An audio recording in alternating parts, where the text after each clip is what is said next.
मुस्लिम समाज के बारे में गलत बयानबाजी न करें, पीएम मोदी ने भाजपा नेताओं को यह नसीहत दी है। पीएम मोदी को या भाजपा को क्या करना वो उनको तय करना है। मैं कहूंगा कि मैं तो हिंदुओं के घर में जाने वाला हूं, हिंदुओं को मिलने वाला हूं, हिंदुओं की सुरक्षा, अन्न, स्वास्थ्य उनकी चिंता करने वाला हूं।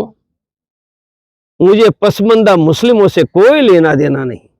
मुझे लेना देना है वह हिंदू जिनके पुरखों ने मुगलों की तलवार के सामने घुटने टेक कर इस्लाम नहीं सिखाया, हिंदू बने रहे। वह करोड़ों हिंदुओं की सेवा, ये मेरा जीवन का लक्ष्य है। दूसरा कहता हूं, देश में बहुसंख्यक की उपेक्षा करके राजनीति नहीं हो सकती है। बहुसंख्यक की उपेक्षा करके राजनीति नहीं हो सकती है। जिन्होंने पहले करने के किया वह हाशिए पर है।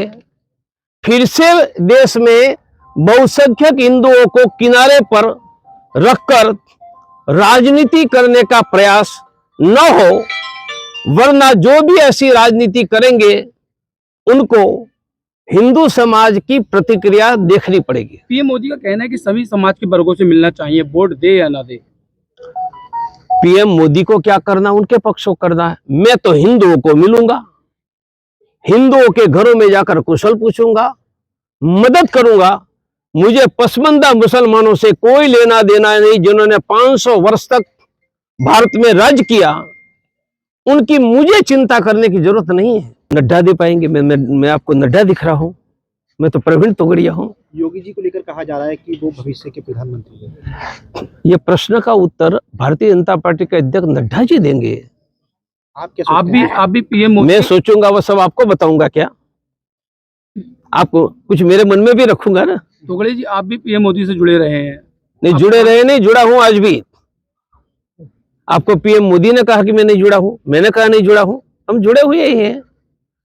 ठीक है, थोड़ा रास्ता अलग अलग हो गया है, कभी भी तो कभी मिल जाएगा। अभी संभल के सपा सांसद जो है डॉक्टर शफीकुर रहमान बर्क, उनका कहना है कि अभी ट्रेन में एक घटना हुई थी, बोले मुस्लिमों को उन्होंने चैलेंज किया उस पढ़ाई को लेकर के, क्या कहेंगे?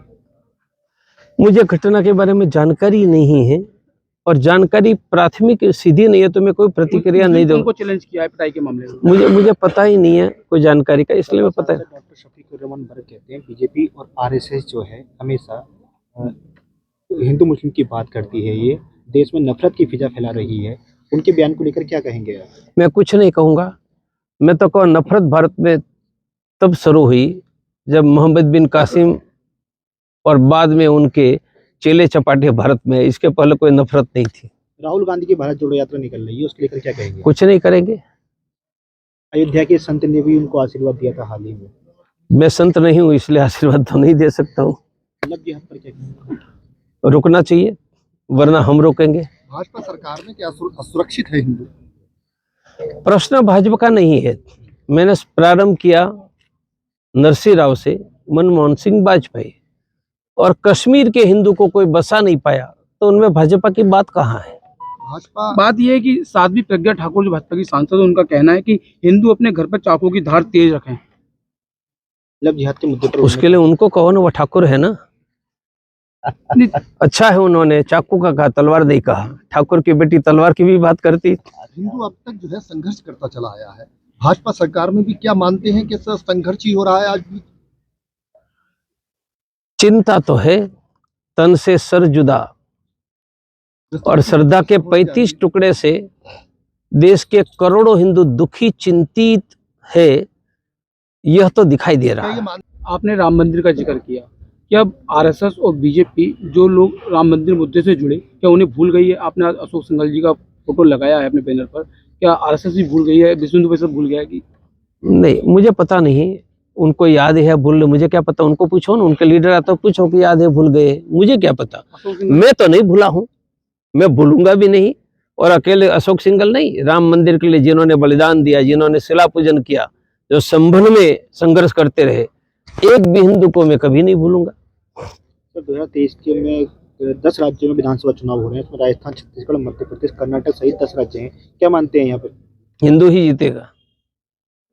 अब सच्चा हिंदू कौन है, पक्का हिंदू कौन है, वह तय करे और हिंदू ढूंढ लेगा। आपने तो कहा 100 करोड़ हिंदू है, तो 100 करोड़ में ही तो है वो। उनमें सच्चा कौन पक्का है वह ढूंढना पड़ेगा ना। 100 करोड़ में भी उसका मानक कैसे तय सच्चे हैं, पक्के हैं, कच्चे हैं। होगा? उसका मानक तय कैसे होगा? अरे वे हिंदू चतुर है मुझे और आपसे, इसलिए तो मुगलों के सामने भी टिक पाया।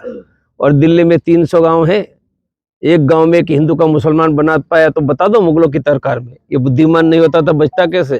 तलवार भी चलाना जानता है और छटकना भी जानता है ना। हिंदू आज किससे असुरक्षित है, जैसे आप कहते हैं, मानते जिहादी इस्लाम से, पूरी दुनिया तन से सर जुदा करने वाले, कश्मीर घाटी को नरसंहार करने वालों से ही हिंदू असुरक्षित है, आगे नहीं होने देंगे। ये सरकार का दायित्व है, जिम्मेदारी सरकारों की है कि वो क्यों दमन नहीं करते, क्यों इनको बढ़ावा देते हैं। तो आप क्या मानते हैं, सरकारों का इसमें दखल नहीं है, ये सरकार बढ़ावा दे रही है? जो आप समझ रहे हैं वह सरकार को थोड़ा आप भी समझा दीजिए, पत्रकार है। नहीं, आप खुल के बोलने से बच रहे हैं सरकार नहीं, जिस तरह से काम कर रही है। मैं खुलकर ही बोलता हूँ, डंके की चोट पर बोलता हूँ। आपके समझने में थोड़ी असुविधा हो रही है। आपने पीएम मोदी को अपना बड़ा भाई बताया था अपने संबोधन में, तो आप क्यों नहीं कोशिश करते इसमें? तो मैं नहीं करता हूँ, आपने किसने कहा? पीएम मोदी ने कहा, मैंने कहा? हमारा प्रयास चलता ही रहता है। हम जनता को जगा कर भी करते हैं और प्यार से भी करते हैं और कभी डंडा भी घुमाते हैं। जोशी मठ का भूस्खलन एनटीपीसी के ब्लास्ट के कारण है।